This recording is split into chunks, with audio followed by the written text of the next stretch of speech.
Good evening. Welcome to our Tuesday night Torah class. My name is Jerry Watkins. I'm going to be sitting this evening. I've had kind of a little accident and I've wrenched my knee and it hurts to stand, so I'll sit tonight. Let me open in prayer. Father God, thank you for the day. Thank you for the nice weather we're having. Thank you for the people that have decided to tune in and watch and come and participate in our Torah discussion tonight. We're in a particularly exciting part of the Torah. I appreciate people's interest, and I ask that you'd bless them for taking the time and the interest in your word to study it together. And I just ask that you'd bless our conversation and help me to say just the right things, not lead anybody astray. And just thank you for your word. In Yeshua's name, amen. Okay, so we're going through the Torah, kind of verse by verse. The Torah, of course, are the first 5 books of the Bible. We started several weeks ago, and we're in the book of Genesis still, but we're over halfway. Tonight, I think we're going to be in chapter 32. Genesis 32 is where we're going to start. Last week, let's see, to kind of catch you up on the story, Jacob has been 20 years working for his uncle Laban for his wives and their handmaidens, which includes 4 people. He had started off agreeing to work with Laban for 7 years for his daughter Rachel because he loved her at first sight. And Laban deceived him on his wedding night and switched Rachel for her older sister Leah. And Jacob found out that he was married to Leah the next day. And while he was certainly upset about it, Laban said, "Oh, no problem, just work another 7 years and you can have Rachel." So he got Rachel. He got Rachel after a week, but he had to work another 7 years in order to pay for her. And then after that, he worked another 6 years because he still had nothing of his own, and the atmosphere between the relationship between Laban and Laban's sons and Jacob began to deteriorate, largely because God blessed Jacob greatly, just as he said he would. And Jacob ended up acquiring lots of wealth. It talked about herds of sheep and goats and cattle and camels and donkeys and all kinds of things. So he was very, very wealthy.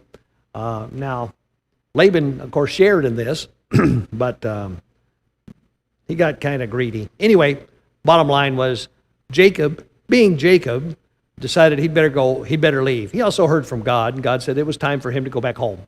So one day when Laban was conveniently out of town on a 3-day trip getting his sheep sheared, Jacob decided to head out, abscond. So he took his wives and their handmaidens and all his family and all his sheep and everything and hit the road. And let's see, I've got some maps to talk about here. Here on this map, Damascus is way up here. Now, Haran, where Jacob was even north of that. So it was up even at the top of the map here. And so he headed south. And then we read the very dramatic confrontation that Laban has with Jacob. Laban came home, found out Jacob and his daughters and all Laban's grandkids and all Jacob's sheep and everything had left, and he was upset about it, and so he pursued them, and he caught up with them at a place called, I forgot the name of the place.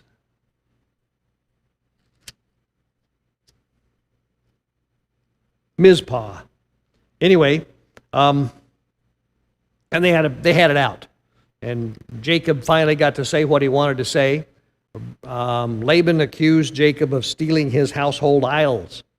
Now, we talked a little about his household idols and what those were. It's still, there's research done even today on what those signified. But Jacob said, "I didn't steal your household idols." And furthermore, he said, "If anybody is found here with your household idols, they'll be put to death," which was a rash and not intelligent thing to say, because he didn't know that Jacob had stolen Laban's idols. Anyway, beg your pardon? Rachel had stolen. Is that what I said? No. Jacob did not know that Rachel had stolen Laban's idols, her father's idols. Anyway, lots of drama.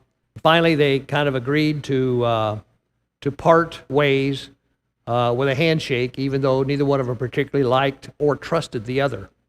And Jacob then headed south. So what that would look like from this map, he was probably down south of Damascus, heading south this way. Okay. As he headed south, he knew that his next stop was bound to be to visit or to meet his brother Esau, his twin brother Esau, who had sworn on the day that Jacob left home that as soon as Isaac, his father, had died, their father had died, that he was going to kill him for cheating him out of the blessing. Jacob did do that, which we talked a lot about. Anyway, so that's where we're going to pick up in chapter 32. So let's see, we'll just move on a little bit here. So I'm going to go back and read the last verse of chapter 31, where verse 55 of chapter 31, Genesis 31 says, "Early the next morning, Laban kissed his grandchildren and his daughters and blessed them, and then he left and returned home." So he went back north. Chapter 32, Jacob also went on his way, and the angels of God met him. When Jacob saw them, he said, "This camp is the camp of God." So he named the place Mahanaim. We'll learn more about that name in a minute or two. Jacob sent messengers ahead of him to his brother Esau in the land of Seir. Seir is in the country of Edom. Now, again, on our map here, Jacob's up here, heading south. Edom is down here, at the very bottom of the map. I don't know if you can read it or not, but it says Edom down there. Edom is today where Petra is. Anyway, so Jacob, verse 3 again, Jacob sent messengers ahead of him to his brother Esau in the land of Seir, the country of Edom. He instructed them, "This is what you are to say to my master Esau. Your servant Jacob says, I have been staying with Laban and have remained there till now. I have cattle and donkeys, sheep and goats, menservant and maidservants. Now I am sending this message to my Lord that I may find favor in your eyes." So he sent these guys of his on ahead of him to say, "I'm Jacob and I'm coming to meet you." And you'll notice that the language, I struggle a little bit when I first read this about, it starts off, it says, "This is what you are to say to my master Esau," and it says, "Your servant Jacob." And then he goes on and he says, "I am sending this message to my Lord that I might find favor in your eyes." What he's doing, he's being very subservient. He realizes he's coming in a position of inferiority, if you will. Esau's the older brother, first of all, and Esau was madder than a wet hornet when he left, and for all Jacob knows, Esau's still mad and wanting to kill him. So verse 6 is a great verse. Yes, John. There you go. So he's also kind of in an inferior position, Jacob is, because he's in the land of Esau. That's right. Esau's inherited land. Well, he's not quite there yet, but that's where he's going. That's what isn't that where he sends his messengers to? He sends his messengers to Edom, yes. But Edom's way down south. Okay. Edom's okay, but he's on his way, for sure. So verse 6 says, "When the messengers returned to Jacob, they said, 'We went to your brother Esau, and now he is coming to meet you, and 400 men are with him.'" And every time we read that, we kind of chuckle. And the next verse tells you exactly why. Verse 7 says, "In great fear and distress, Jacob divided the people who were with him into two groups, and the flocks and herds and camels as well. He thought, if Esau comes and attacks one group, the group that's left may escape." So the first thing that Jacob thinks when these guys come back and say, "Oh, wow, we found Esau, and he's coming to greet you, and he's got 400 guys with him," Jacob immediately goes into fear. A little later, we're going to talk about this, but we can start now, I guess, is if you had to use single words to describe Jacob's character, what might some of those words be, based on what we know about him so far? Aversion, is that what you said? I didn't hear what you said. Aversion. Okay, I call it conflict avoider.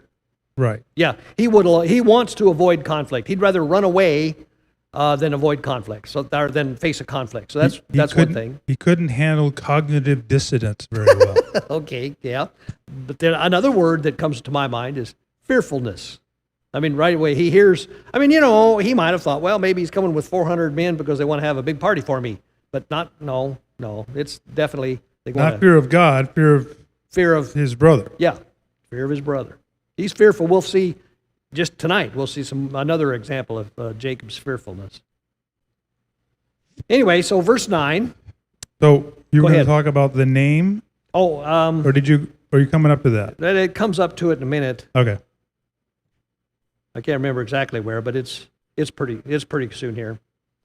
We can say it now. That's why the place was called Mahanaim, because Mahanaim means two camps. So the reason he named it two camps was because he divided his household into two camps, thinking that if Esau killed one, the other one would survive. Which one could look into and say prophetically that's like how the houses got split. The two into houses two of camps Israel. or two houses. Yeah, that's a thought. That's an obvious thing, and I never have thought about it. That's good. That bears looking into a little bit. Verse 9 begins a prayer that Jacob prayed. He says, Then Jacob prayed, O God of my father Abraham, God of my father Isaac, O Yahweh, who said to me, Go back to your country and your relatives, and I will make you prosper. I am unworthy of all the kindness and faithfulness that you've shown your servant. I had only my staff when I crossed this Jordan, but now I have become two groups. Save me, I pray, from the hand of my brother Esau. Excuse me. For I am afraid he will come back and attack me, and also the mothers of their children, with their children. But you have said, I will surely make you prosper and make your descendants like the sand of the sea, which cannot be counted. So the first thing that Jacob does, which is always a good idea, well, several things. As we look in this prayer, he makes it clear who he's talking to and who he recognizes as the God of Abraham, the God of Isaac, and the God who said to me. Then he reiterates the promise that God made him when he left home. And God said, I'll be with you, and you'll prosper, and I'll make you as numerous, your descendants as numerous as the sand of the sea. So he's reminding you, remember when you said that, God? Beg your pardon? That's always good. Remind God of his. We'll run another. There's a great place in Exodus where Moses does the same thing to God. God offers to just take the Israelites and wipe them out and start over again with Moses. And Moses says, well, now if you did that, what are the Egyptians going to think? You need to worry about your cred. Anyway, that's an aside. Verse 13. He spent the night there, and from what he had with him, he selected a gift for his brother Esau, 200 female goats and 20 male goats, 200 ewes and 20 rams, 30 female camels with their young, 40 cows, 10 bulls, 20 female donkeys, and 10 male donkeys, and he put them in the care of his servants, each herd by itself, and said to his servants, Go ahead of me, and keep some space between the herds. Verse 17, he instructed the one in the lead, When my brother Esau meets you and asks, To whom do you belong? And where are you going? And who owns all these animals in front of you? Then you are to say, They belong to your servant Jacob. They are a gift sent to my lord Esau, and he is coming behind us. He also instructed the second, the third, and all the others who followed the herds. You are to say the same thing to Esau when you meet him. Be sure and say, Your servant Jacob is coming behind us. For he thought, I will pacify him with these gifts that I am sending on ahead, and later when I see him, perhaps he will receive me. So Jacob's gifts went on ahead of him, but he himself spent the night in the camp. Okay, there's a couple things we ought to talk about. We talked a minute about his prayer itself, which was well thought out and well formulated. But then what do you think about his plan? John? Well, I mean, it's a plan. It's a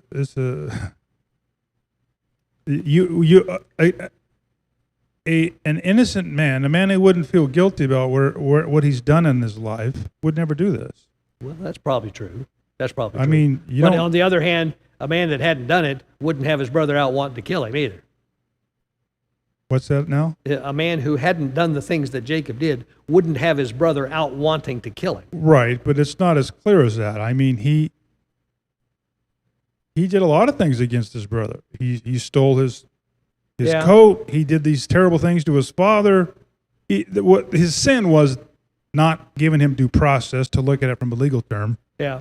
But my point is, and we stated this a long time ago, this could have been handled way earlier. And way differently, way better. And so, yeah. He's reaping what he sows here at some level, and I'm not trying to excuse Esau from this at all either, but I don't know. That's okay. That's fine. I thought his plan was a pretty ingenious kind of a thing. You mean as far as splitting the splitting the two? The herds up and sending along, a bunch of them, each of them with a different greeting card, so to speak, in the form of this guy that says, these are a gift to you from your servant Jacob. But doesn't he also say, well, he slaughters half of them, I've still got the other half? That's probably true. I mean, these are only part of what he has. Yeah, for sure. No, I know, but I mean, his family. If he wipes out one family, one half of my family, well, look at the good news. I'll have the other half. Yeah, that's true. I mean, that's like... But that's okay. But what I was really trying to get at is, even though Jacob prayed for God to deliver him from the anger and the fury of his brother Esau, he went ahead and did the best he could to try to handle the situation. In other words, he didn't say, please deliver me from my brother Esau, and then sit there and wait for it to happen. He came up with, he made an effort to do the right thing, if you will. I mean, nobody could make restitution for what Jacob stole from Esau, but that's a lot of wealth to be given to somebody that you weren't expecting. That's quite a gift. I mean, if I were in Esau's shoes, I might be inclined to look at him a little more benevolently than I did. I'm wondering, we talked about this way back when I was studying this with Uri. There's a lot of stuff, but he just came to the realization that there's 400 men here. Yeah. And how much control does Esau have over these 400 men? Well, that's a thought. I need to pay them off as well. I don't know. Thought about that. Yep. Anyway, he came up with this plan, and he has all these animals and stuff go ahead, and they've all delivered in succession to Esau and his 400 men down the road. So just for fun, and this is all speculation, but sure.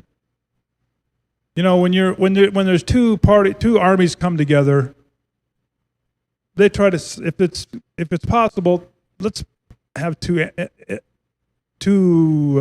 liaisons. Yeah. Go and can we work this out before we go and slaughter everybody? Yep. He doesn't do that. He doesn't go to Esau and say, Jacob is coming. What are the terms and conditions for peace between us? We'd like to resolve this issue, but you wouldn't do that if you weren't from a position of strength. Well, that's true. He was doing a preemptive. I'm going to try to soften this guy up, but not let him even think about all the resentment he had, the opportunity to come over that. Any thoughts on that, or?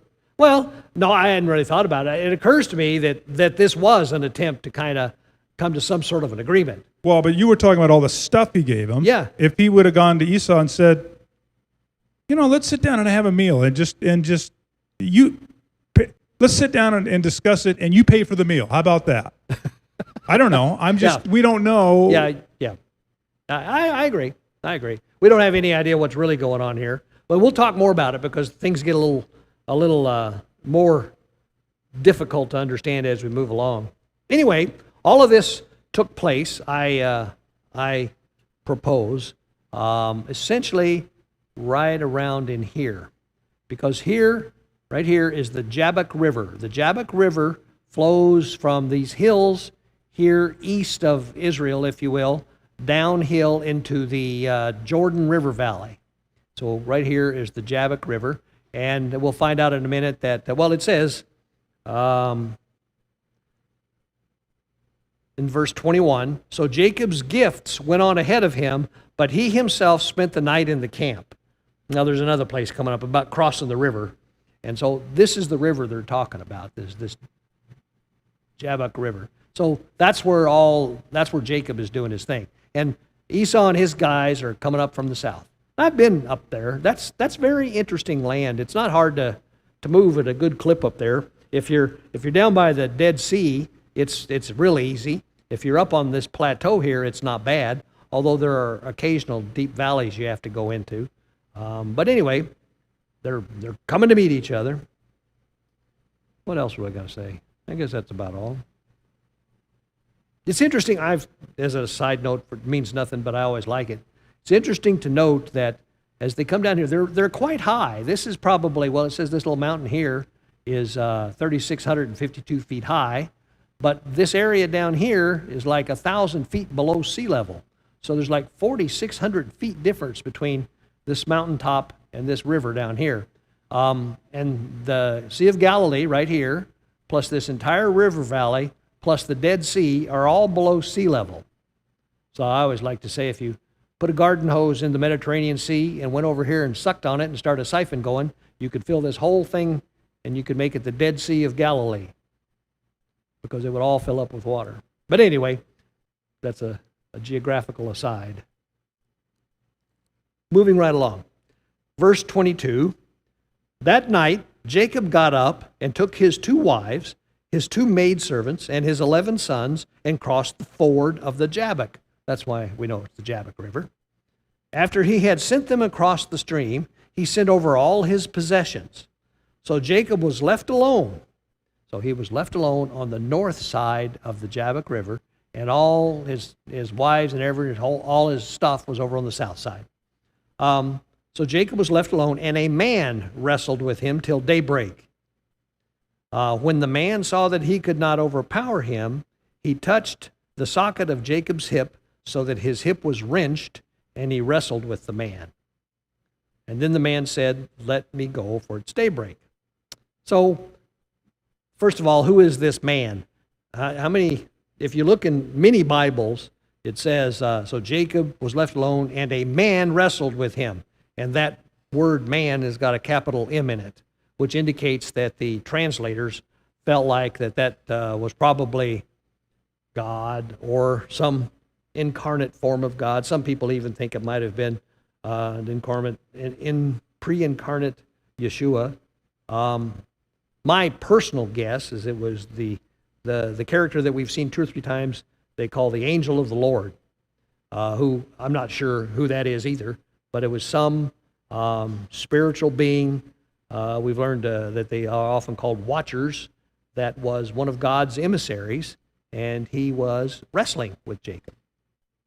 Do you have a thought? Well, I just remember, believe it or not, Rabbinic Judaism, some in Rabbinic Judaism, suggest that this is actually Esau. Really? Well, that I have a hard time with that one. Well, they're kind of struggling about it from a perspective of so I think the point is they're trying to avoid God incarnate. Okay. And calling him God and calling him the master. Yeah. So we got to come up with somebody. So the best thing to come up with is Esau. Esau. All right. Which is like. Yeah. Well, they do that a lot. Yep. Ward. There's a few script. I'd like to connect a few dots on this with some other scripture. Sure. A couple things. So Hosea 12:3-4 says, "In the womb he, Jacob, deceived his brother, and in his manhood he struggled with Elohim. He struggled with the angel and prevailed. He pleaded for his mercy. He met him at Bethel, and there he spoke with him." So Hosea is identifying this being that he struggled with as an Elohim and as an angel. Yes. Okay. So and he's identifying the angel with Bethel. So this was clearly a physically embodied wrestling match. Yep. So he was, Yep. wrestling with somebody that was. So this goes to this whole idea. I've mentioned I have this book that was written called "The Two Powers in Heaven," talking about the fact that during the entire temple, Second Temple period,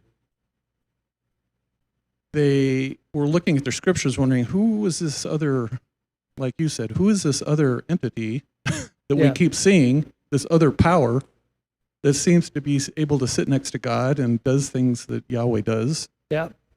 Who is this?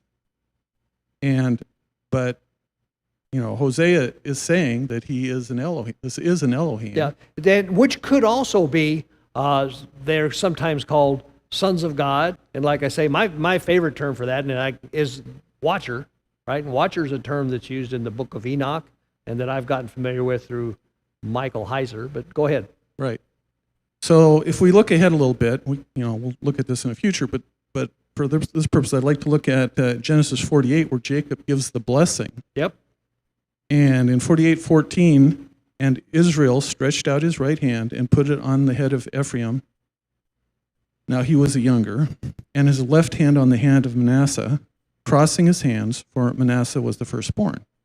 And he blessed Joseph and said, "The God, which is Elohim, before whom my fathers Abraham and Isaac walked, the God, which again is Elohim, who shepherded me all my life unto this day, the angel, which is Malach, who redeemed me from all evil, may he, singular, bless the boys." The word he is singular, but he's talking about Yahweh Elohim and the Malach angel, these two powers, as being one. Mm-hmm. That only leaves you with one possibility. That had to be Yeshua. Yeah. There's no other thing it could be. That's a good catch. Now, one more thing here. Well, actually a couple, but two other verses, Isaiah 44, 24, 26. This is interesting. Okay. "Thus says the Lord, your Redeemer, who formed you from the womb. I am the Lord who made all things, who alone stretched out the heavens, who spread out the earth by myself, who frustrates the signs of liars and makes fools of diviners, who turns wise men back and makes their knowledge foolish." Verse 26, "who confirms the word of his servant and fulfills the counsel," so somebody's counseling, "and fulfills the counsel of his messengers," which is Malach. Okay? So now, Isaiah 44, that was 26. Isaiah 44, 26. Now with that in mind, let's look at Isaiah 9:6 in the Septuagint, which is the older text. Yeah. Okay. "Because a child was born to us," and this is a familiar verse. Yeah. "Because a child was born to us, a son was given to us, whose leadership came upon his shoulder, and his name is called Messenger of the Great Council." And messenger is Malach. So one of Yeshua's names is Angel of the Great Council. Okay. So he came to earth. The Great Council, the Divine Council, made a decision with Yahweh. They were brought into this and allowed to participate in this decision that Yeshua was to come to earth. Yep. So he was coming as a messenger of heaven, an angel. Okay. I like that. So then that fits with all these other angels of God. So what we have basically is the invisible form of Yahweh. Yep. And the physical, visible form of Yeshua, who essentially are one and the same. They didn't know who it was Yeah. because it was considered sort of mysterious. It was a very mysterious thing. Yep. Why? Because in the Garden of Eden, after the fall, Yahweh said, told everybody what was going to happen, that, you're going to bruise his heel, but he's going to crush your head. Mm-hmm. I mean, the bad guys didn't like that idea. Yep. So then there was this ensuing, to this day, this ensuing spiritual war. Yes. And in war, you can't reveal everything.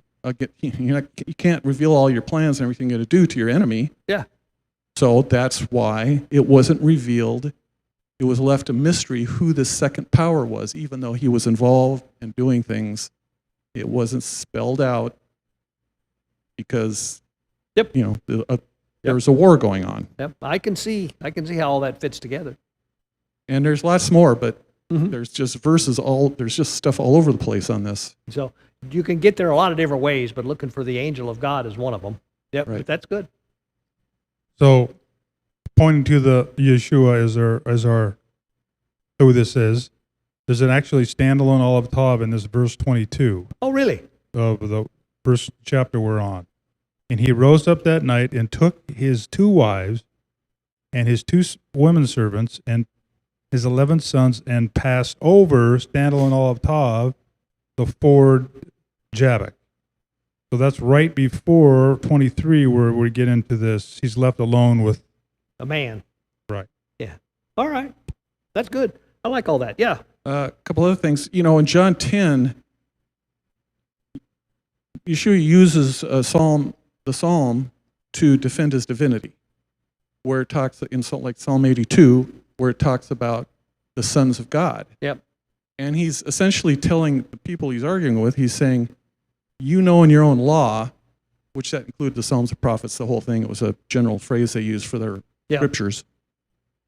He said, in your own law that this category exists. You accept that. The category of sons of God exists. And they accepted that. Yeah.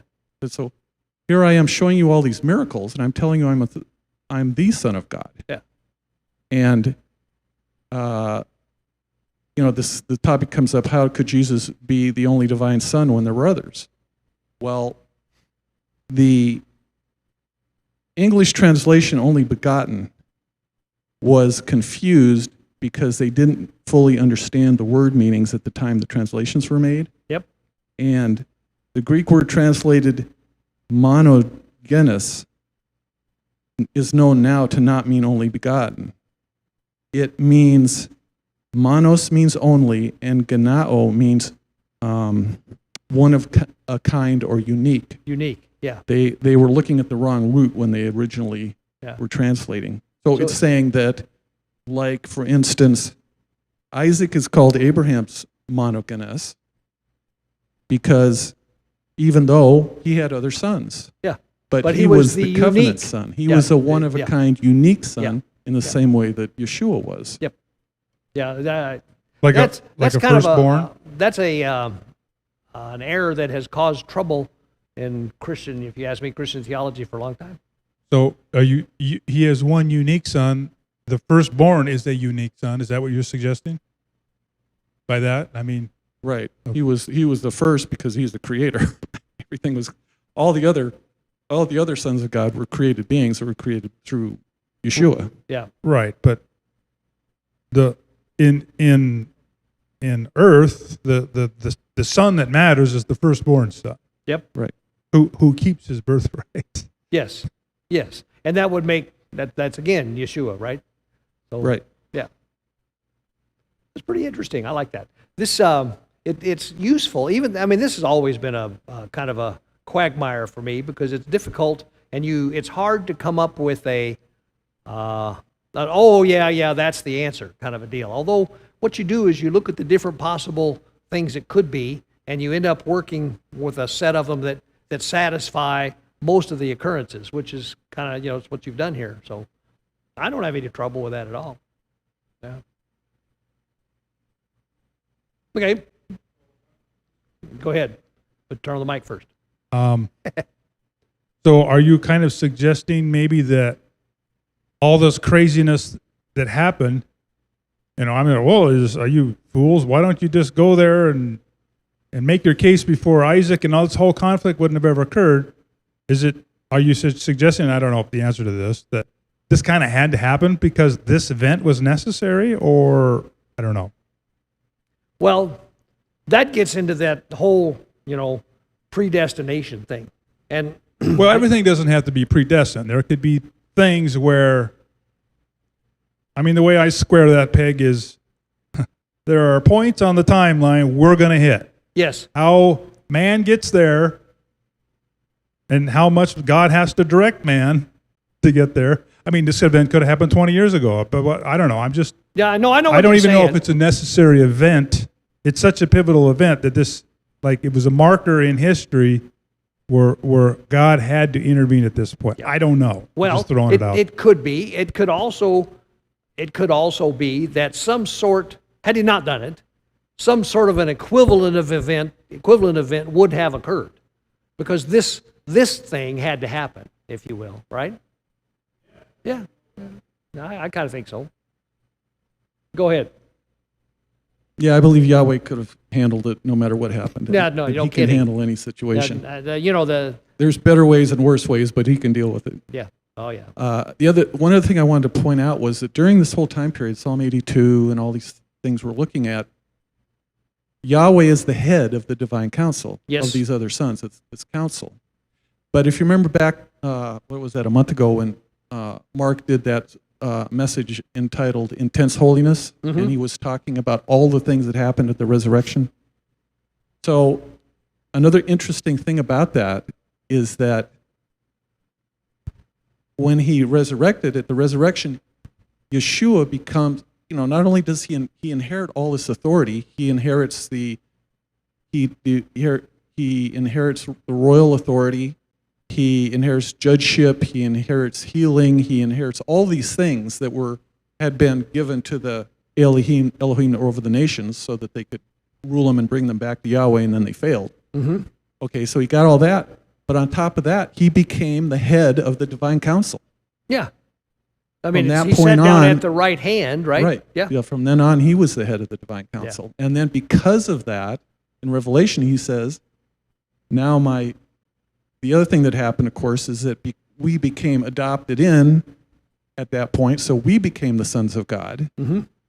And then he says, because he's the head of the divine council, he is going to share his rulership with us over the nations. Yep. In Revelation, so we are going to share in that process. Yep.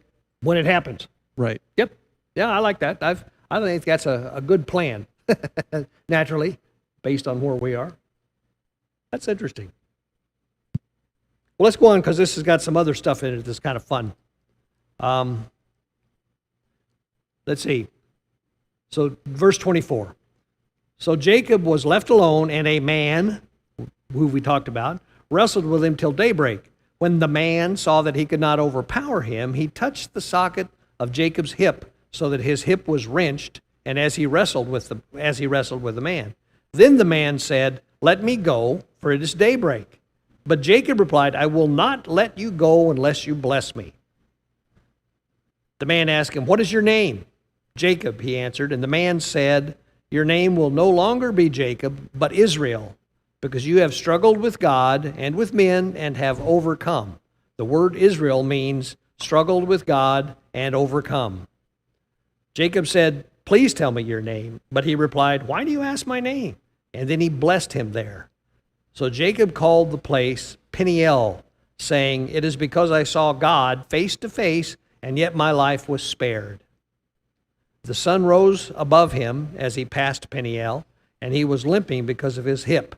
Therefore, to this day, the Israelites do not eat the tendon attached to the socket of the hip, because the socket of Jacob's hip was touched near the tendon.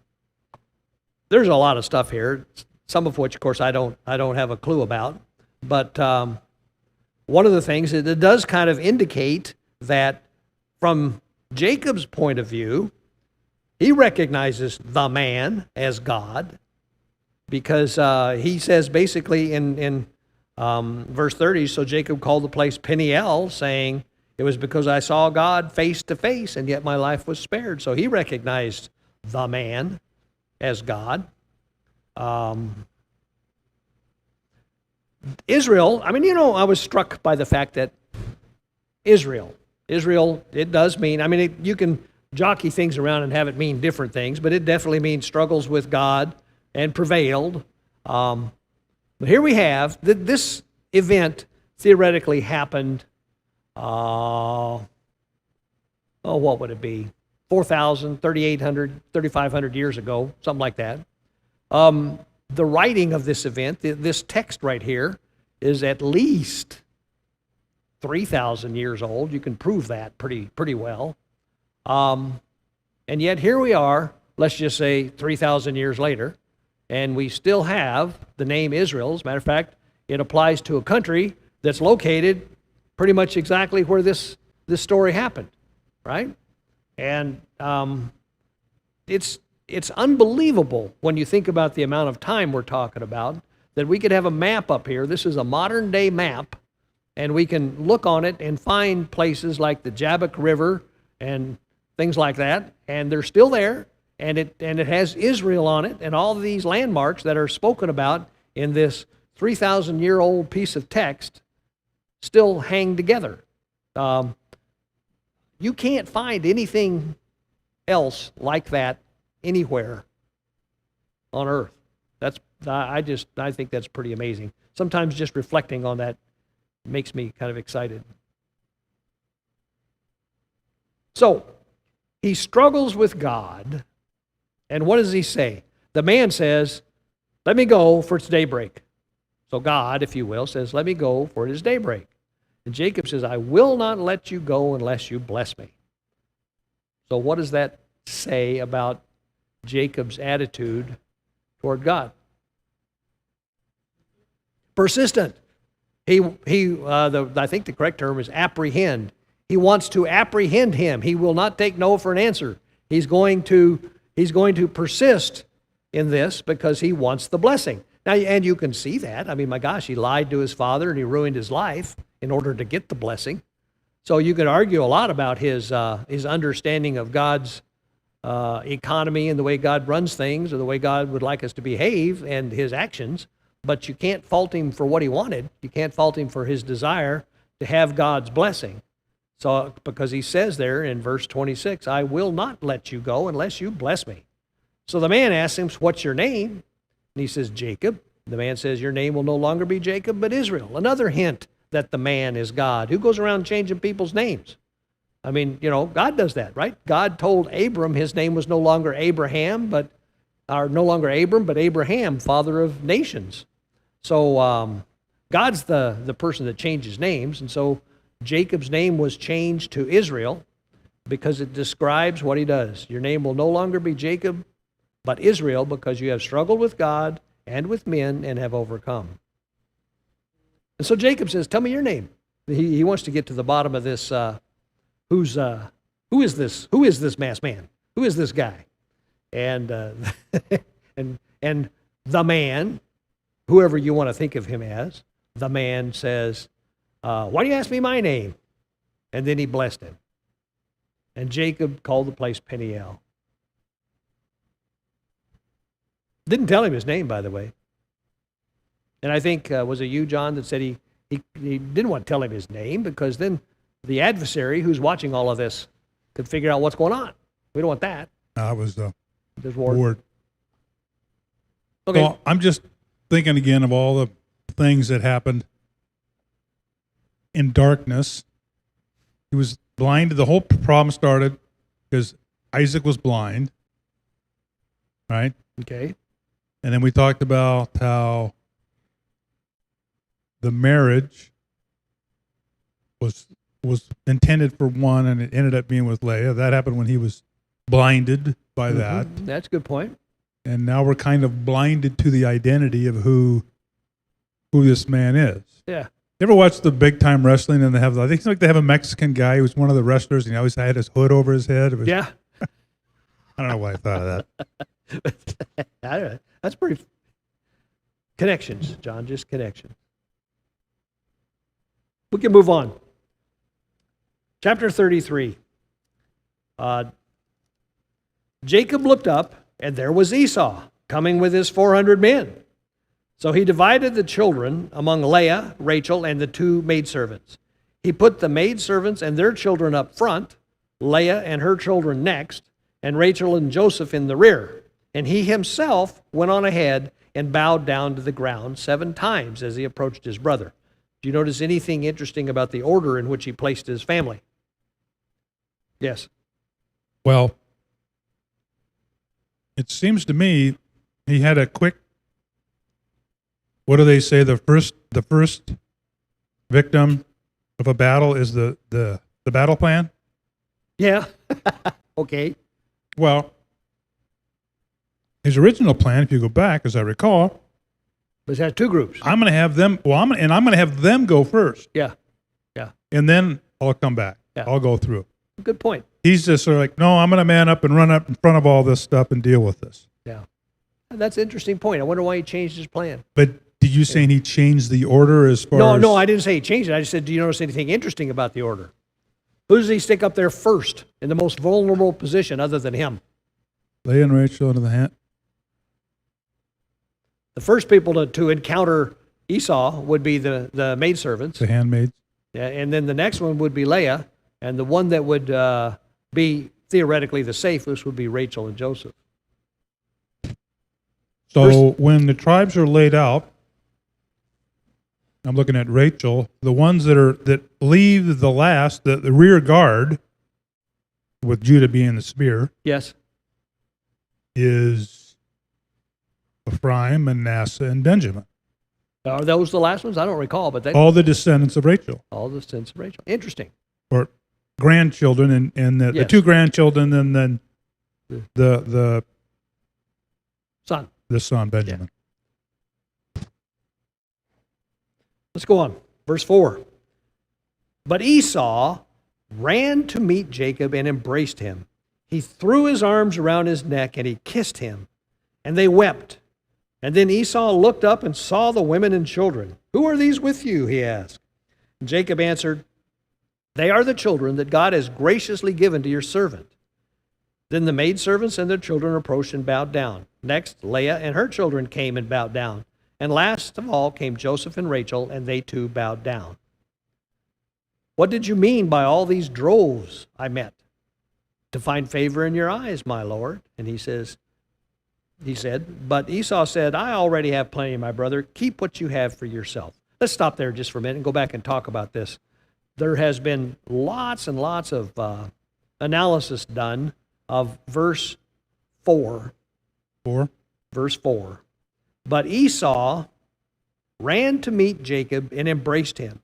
He threw his arms around his neck and kissed him, and they wept. Now, one of the reasons that there's been a lot of analysis about this is that in what are believed to be, very old and authentic original texts of the Torah, this word kissed is highlighted. It's done in a way that is done 2 or 3 places in the whole Torah to make it stand out. The word kissed has got dots over every character, and it's to kind of indicate that there's meaning here. There's hidden meaning in this word kissed. Now, I don't know what that hidden meaning is, but it's fun to kind of Google it because you can find lots of different answers. The most common answer is that Esau, either by all the gifts that Jacob had sent on ahead of him, or by some move of God on his heart, had somehow or another gotten over his anger and was just really, really happy to see Jacob. Now, that could be true. It turns out that that's the majority opinion on what that was, is that he kissed him because he was just so pleased to see him, and that's why they wept. But there's other things. What do you say, John? Well, I don't know if that's the other one I heard was that the dots meant that was intent was to bite him. Well, that could be. Those dots appear, I can't remember right now, but at least once that I know of in other places. Well, there's in 6. The There's Torah. one. I think there's like 6 of them. There's one on above every letter of that. Okay. It's interesting. Anyway. I'm not buying that. I'm just saying that's what I've heard. Well, for people who like to really make Esau the bad guy. Yeah, I'm a victim because of Esau stuff. It drives me crazy, but Yeah. That's one of the things I like to say. Well, I'm not one of those, but I will say this. It does seem a little bit funny that there's no indication that Esau's wrath had dissipated really, other than this. And as a matter of fact, as we move through the story, I'll show you 2 or 3 other places that I think that indicate that this was not the kumbaya, gee, it's nice to see you, brother, event that it might look like at the just on the surface. Oh, I would say the opposite, but that's okay. You say, well, I don't know if I'm reading ahead, but where he says, "What is this drove you?" oh, yeah, well, we'll get there, yeah. Okay. But So, I mean, I don't know anywhere where, okay, show me where Esau, it's clear, in your mind anyway, where Esau's, he's putting on a show you're suggesting he's putting on a show of diplomacy and he doesn't really mean this. yes, I think he might have some scheme. Ulterior motive. Ulterior motive. Well, I don't deny that. Everybody kind of has an ulterior motive. Yeah. I don't have any problem with Esau thinking he has an ulterior. I'm just challenging the idea that he wants to kill Esau right here. I don't think that's the case. I think if he wanted to do that, he'd have done it. I think he got over this a long time ago. Yeah. And it's Jacob's the one that's been stewing in this. Yeah. Again, Jacob's fearfulness, right? He's had 20 years. Stewing is a long time to stew, 20 years. So he's been sitting there wondering if he's going to get boiled in oil or skinned alive or stabbed through the heart for all these 20 years. And now he comes up and hugs him and kisses him. Well, in my argument, Esau, he realized, I'm speculating, yeah, he was kind of right. I didn't care about the birthright. I still got a blessing. I'm here with 400 men, and I'm thinking, my argument is he's doing what he was told to do, which is take the land, which he's done. Yeah. He's in the land, or they were going to this land. Yeah. And so he's got control of 400 men. Yeah. So that's fine. Let me go on. Okay. I think I can answer a little more of the question. Anyway, and like I say, most of the commentaries you read imply that this was a very amicable reunion. But I think there's things, you mentioned things that maybe show it wasn't quite that amicable. Let's start again. Let's see. Verse 8. Esau asks, "What do you mean by all these droves I met?" And Jacob says, "To find favor in your eyes, my lord." He says, as an inferior. But Esau said, "I already have plenty, my brother. Keep what you have for yourself." "No, please," said Jacob, "if I found favor in your eyes, accept this gift from me. For to see your face is like seeing the face of God. Now that you have received me favorably, please accept the present that was brought to you. For God has been gracious to me, and I have all I need." And because Jacob insisted, Esau accepted it. And then Esau says, "Let us be on our way. I'll accompany you." But Jacob said to him, "My Lord knows that the children are tender and that I must care for the ewes and the cows that are nursing their young. If they are driven hard just one day, all the animals will die. So let my Lord go on ahead of his servant while I move along slowly at the pace of the droves before me and that of the children until I come to my Lord in Seir." Esau said, "Well, then let me leave some of my own men with you." And Jacob says, "Why do that? Just let me find favor in the eyes of my Lord." So that day, Esau started on his way back to Seir. Jacob, however, went to Sukkoth, where he built a place for himself and made shelters for his livestock. That's why it's called Sukkoth. We'll stop there. So I want to point out where we are here geographically. We're down here just south of the Jabbok River, okay?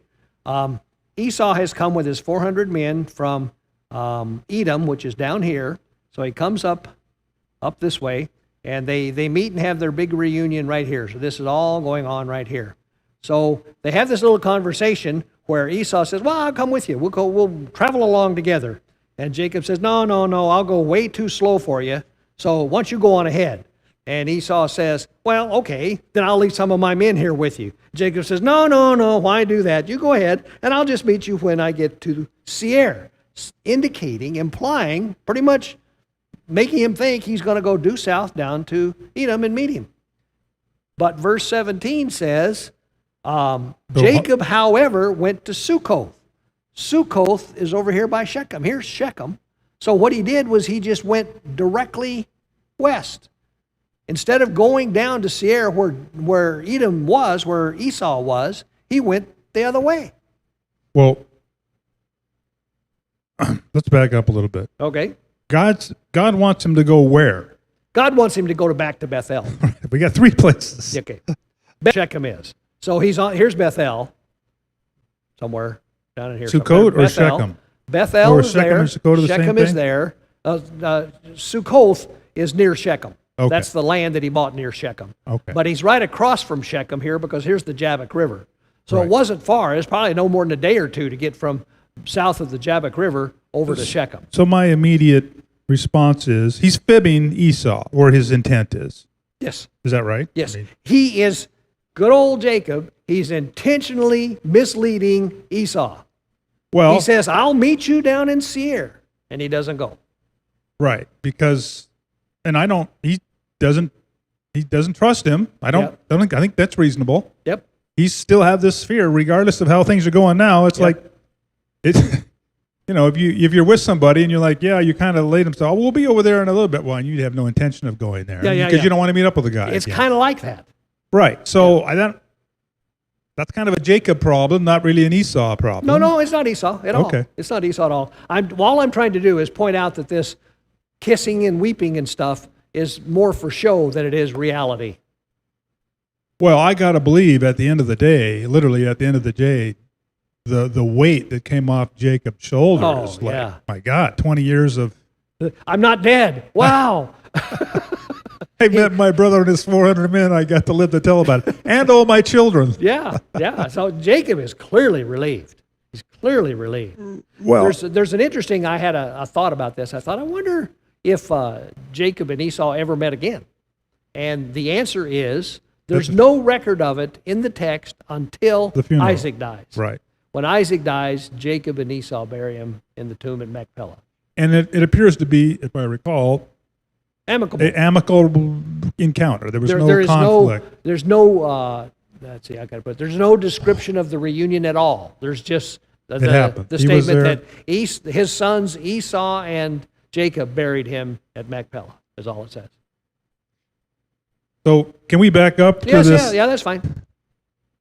This kind of reminds me of, I'm gonna say Jews just for the fun of it. Okay. 2 Jews trying to argue who pays for the check. And it doesn't have to be Jews. It could be anyone. Take these. No, I'll pay. No, I insist that you. It's like whoever pays. Yeah. One guy doesn't really want to pay, but I got to put on this show. It's just kind of weird. But if that's the case, it's funny because Jacob won the day, if you will, because he made Esau take the gifts. Right. So he paid the check. He paid the check. He was the honorable guy. I'll pay the check. Don't you worry about it. I got it. Yeah. I won't hear of it. You have to take them. So, oh well. The other thing was, he says, what is this droves? That was, we went past that already, didn't we? Yeah. I mean, What are all these animals? Yeah, why are you sending these? I don't get it. Yeah. Implying, if he's being sincere, I'm not expecting this. Yes. And you don't owe me this, but you feel you will need to owe it to me. Yes. So, implying to me that Esau has gotten over this way before Jacob did, the conflict. Yeah. I don't think Esau intended to kill Jacob. Because like I say, if he was going to kill him, he would have done it. Well, if he was going to kill him, I can argue, I can see how he said it when he was mad. We say a lot of things when we're mad. Sure. I mean, what he did to himself and his brother, despite his spin on it and saying it not entirely true, he didn't steal his birthright. You gave it to him. Yeah. But how you went about it was the problem. And he's like, I am going to kill this guy. Yeah. But I know. People don't stay mad like that unless they're fools for decades. Oh, yeah. That's my whole Well, I point. think the worst thing that I would imagine, this is just me, is that he kind of felt like, I know what I'll do. I'll get old Jacob to come down here and camp out with me and eat him, and I'll just dominate the heck out of him the way Laban did. He looks like, Jacob could be manipulated and nominated. Right, and that's kind of in his DNA and how his prophecy is laid out. There's no scriptural backing for that. It's just Well, no, it says the two will go back and forth, and it's kind of a weird. yeah. The dream, the interpretation of the dream, and of the children, and Esau is, well. But he, what was I going to say? I mean, if you wanted to look the positive spin, he says, "Look, you guys are just by yourself. Let's I haven't met this 20 years. Let's catch up." Yeah. Or, no and he kidding. said, any of the two men that left him, well, you could say, I've got plenty, 400 men. That I can have a few of them go off and escort you to your destination. Yeah. Of course, now Jacob said, I'm going over here, but I'm really going over here. So if I bring them along, Then they'll know. they'll know, wait a minute, that's not how you get to Shechem. Yeah. I think there's an element, let's leave it this way. There's an element of distrust still between Jacob and Esau, is really what it amounts to. And furthermore, you brought up a point that I didn't take seriously enough, and that is that God had said, go to Bethel. He didn't say go to Seir. So even if he had intended to go to Seir, he had to go to Bethel first because he had to do what God said. Right. And I have a kind of a problem with that. He didn't say go to Shechem. He said go to Bethel. I don't know why you're bringing up Shechem. Well, he's not there yet. He gets to Bethel. Right. But Shechem's before he has more troubles than Shechem, big time troubles. Well, that's because he's not done yet.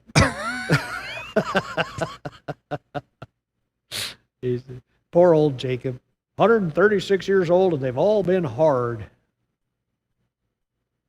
Oh, I love this verse in Matthew. Uh-huh. Matthew 5:23-24. Therefore, if thou bring the gift to the altar, and there remember that thy brother hath aught against thee, leave there thy gift before the altar, and go thy way. First be reconciled to thy brother, and then come offer thy gift. Now, maybe it's not a perfect match, but he's going to Bethel. God wants him to go to Bethel. I think that's where he had an altar there, and I'm assuming he's going to have another, or he may bring a gift to that altar as well, right? And he's saying here, don't come to me. Go fix this problem with first. your brother. It's literally his twin brother. Yeah. So That's I interesting. just think that's a powerful verse right there. In That is Matthew. an interesting parallel. I hadn't thought about that. Yeah. Well, let's move along here. Let's see. I should finish this. Verse 18, chapter 33, verse 18. After Jacob came from Padan Aram, Syria, he arrived safely at the city of Shechem in Canaan and camped within sight of the city. Verse 19, for 100 pieces of silver he bought from the sons of Hamor, the father of Shechem, the plot of ground where he pitched his tent. And there he set up an altar and called it El Elohe Israel. El Elohe Israel means God, the God of Israel. So how far is Shechem from Bethel? Well, Shechem. I mean, is it just like around the corner, or is it? It is. It's not another far half at all. a day? It's not far at all. Shechem is right here, and Bethel is right here. It's a day's walk from Shechem to Bethel. So it's not bad at all. I mean, And again, So Shechem still exists. It's called Nablus today. Mount Gerizim and Mount Ebal still exist, and they're still named that. Bethel pretty much exists, although you wouldn't know it because it's kind of a bunch of apartments and stuff. But all of this stuff still exists, and it's all right where it says it ought to be.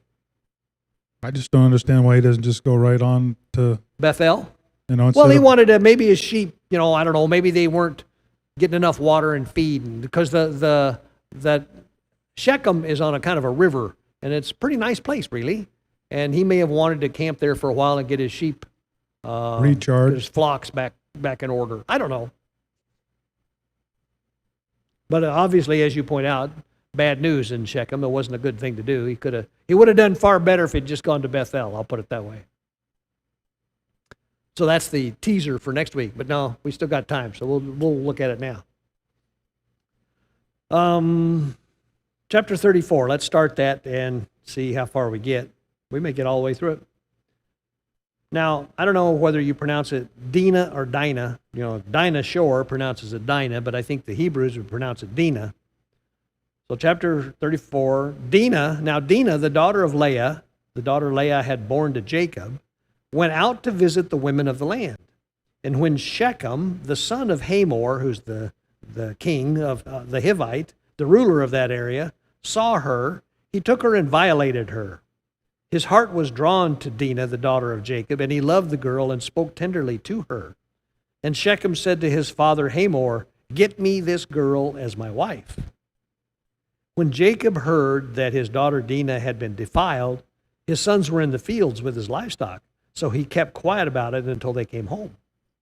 And then Shechem's father, Hamor, went out to talk with Jacob. Now Jacob's sons had come in from the fields as soon as they heard what had happened, and they were filled with grief and fury because Shechem had done a disgraceful thing in Israel by lying with Jacob's daughter, a thing that should not be done. Let's stop there for just a minute. Okay, first of all, it's a little bit confusing. You have to realize that the city's name and the son of the king's name are the same.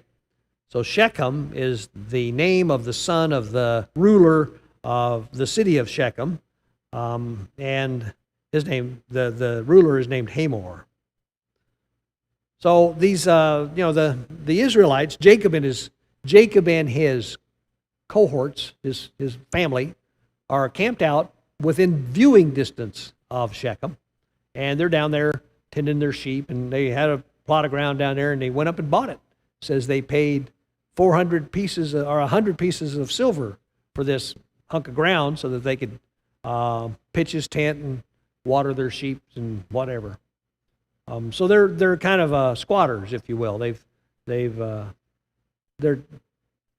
term is sojourners. They've taken up temporary residence there. And then it's not surprising that Leah decided that she'd go see what's going on in town, and she takes Dinah, their daughter. Dinah is Leah's daughter. So they go to town, and somehow or another, this Shechem, who seems to be quite the dashing and spoiled guy, can't keep his hands off Dinah, and I like the way the Bible, he violates her. One of the things that I thought was interesting was in verse 7. Now Jacob's sons had come in from the fields as soon as they heard what had happened. They were filled with grief and fury because Shechem had done a disgraceful thing in Israel by lying with Jacob's daughter, a thing that should not be done. I hadn't thought about that until just today, but maybe that is not a disgraceful thing in Shechem. This is often termed the rape of Dinah. While I imagine it was, I guess my point is the rape of Dinah. While I imagine it was a rape, on the other hand, it may not have been frowned upon in that culture like it is certainly in ours, and certainly it is by God. The only reason I say that is because the way it is phrased. It says, they were filled with grief and fury because Shechem had done a disgraceful thing in Israel by lying with Jacob's daughter, a thing that should not be done. Now, I don't know, all that verbiage, we as we read that, we say, well, of course it shouldn't be done. We know that. But maybe all I'm saying is perhaps their culture didn't view that near as negatively as we do. Not that it's worth anything. I'm not trying to excuse it. I'm just trying to say it may not be the major crime that we think of it. A couple of things. First off, it starts off that Jacob had heard it, and he held his action until his sons came. Yep. And then it says in 7 that the sons of Jacob had heard about it. But did they hear it through Jacob? No. Does Jacob know that they had heard about it, and are they going to go act on their own? Without the approval of Jacob, because we find out later Jacob gets very mad at the... The way I interpret this, and I could be wrong, but the way I interpret this is news like that's hard to keep quiet. Jacob said to himself, Jacob being the conflict avoider, said to himself, well, I'll wait till they come in from the field and we'll talk about it. The kids probably couldn't wait. So they ran out and told the brothers what had happened. And when the brothers heard it, being the hot-headed young men that they were, they came in and were suitably what was it said, full of fury. Well, yeah, the other thing is, why did they use the term Israel? Well, that's a good question. That's a good question. This is, like, I got to imagine it's like the second time, maybe it's not. The second time it's used, he just got named Israel. Yeah. This is his spiritual name, if you will. There's, it's funny when you think about that. Abram's name changed from Abram to Abraham, and no big deal. I mean, when you read the Bible, it's when after his name got changed, it refers to him from Abraham as Abraham from then on.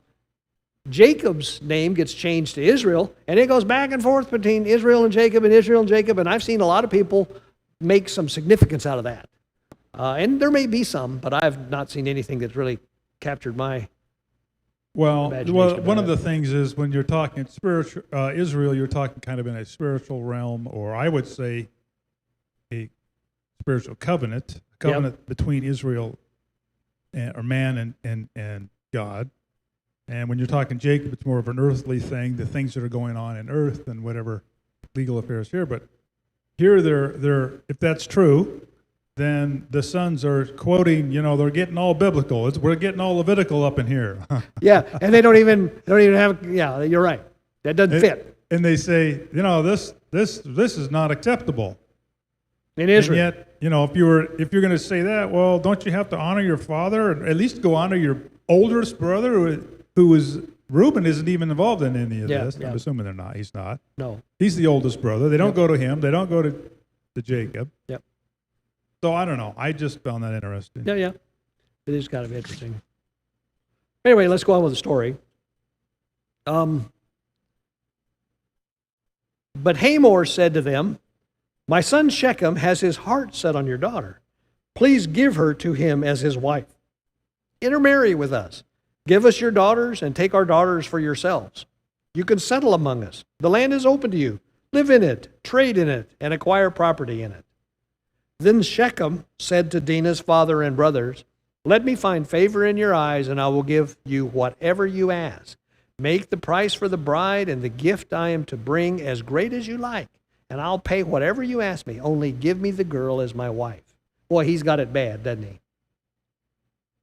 Because their sister Dinah had been defiled, Jacob's sons replied deceitfully as they spoke to Shechem and his father Hamor.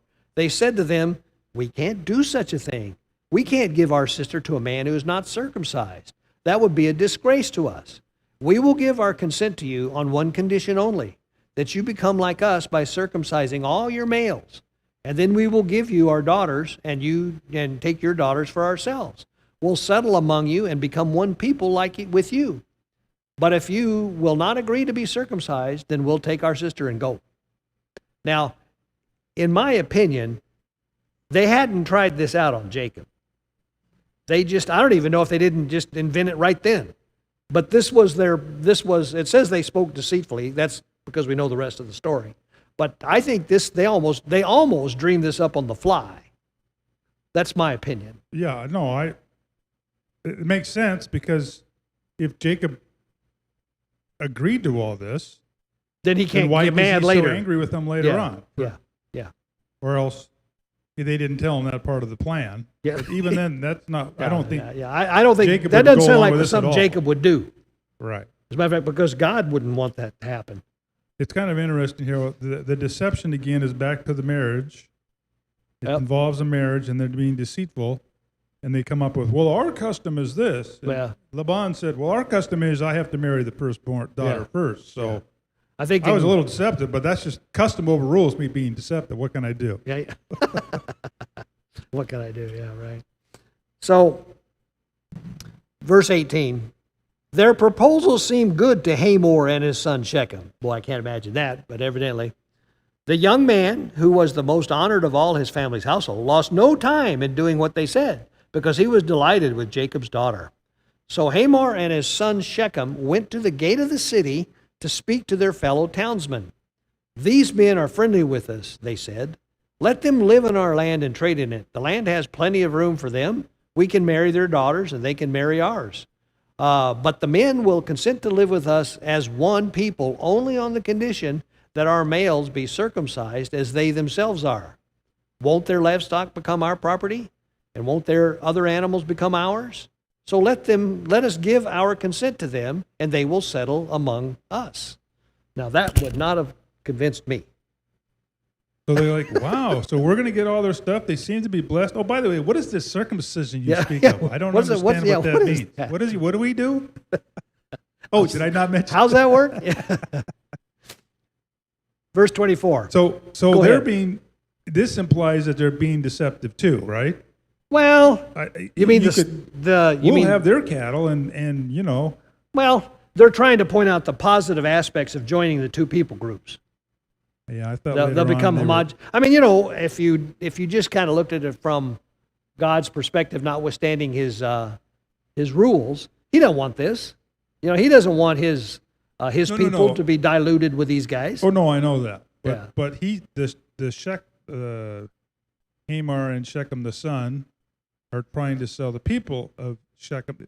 Yeah, like I say, we can take advantage of this. If I were a citizen of Shechem, I'd say, not on my watch. I'm not doing it. They'd say, okay, then you have to wear a face mask. Okay, anyway, verse 24. All the men who went out of the city gate agreed with Hamor and his son Shechem, and every male in the city was circumcised. 3 days later, while all of them were still in pain, 2 of Jacob's sons, Simeon and Levi, Dinah's brothers, took their swords and attacked the unsuspecting city, killing every male. They put Hamor and his son Shechem to the sword and took Dinah from Shechem's house and left.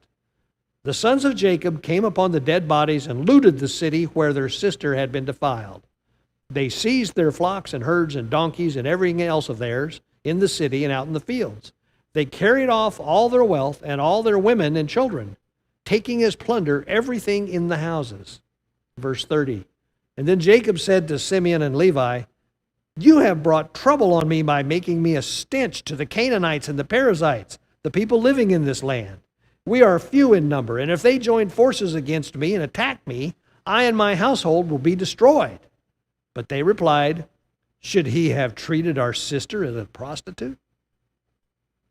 So I tell you, the dysfunctional nature of Jacob's family never ceases to amaze you.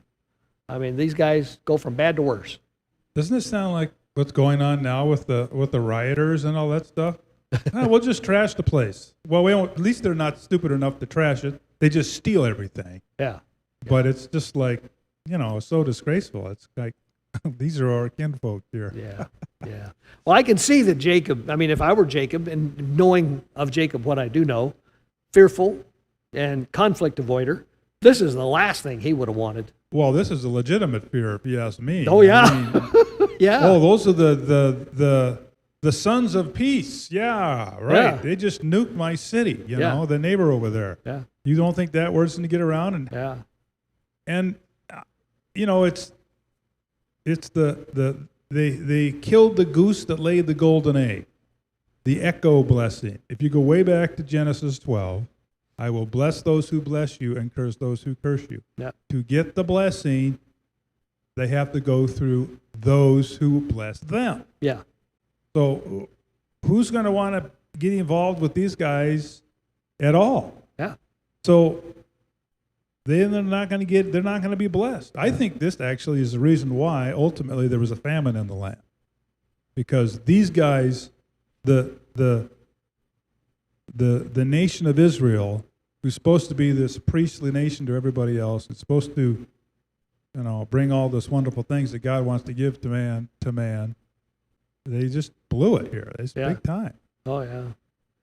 The other thing, too, is, you know, eye for an eye, tooth for a tooth. Is this an example of, in Torah, it's people, you criticize that, that's not fair to take an eye out for someone if you damage them with an eye. Yeah, that's not the intent. The intent is way over the top. This is vengeance. Yeah, it's just there's no balance. There's no justice, a balance of justice here. To whatever degree she was raped or not. Yeah, that doesn't call for that. It doesn't call for this. Yeah, I agree with that.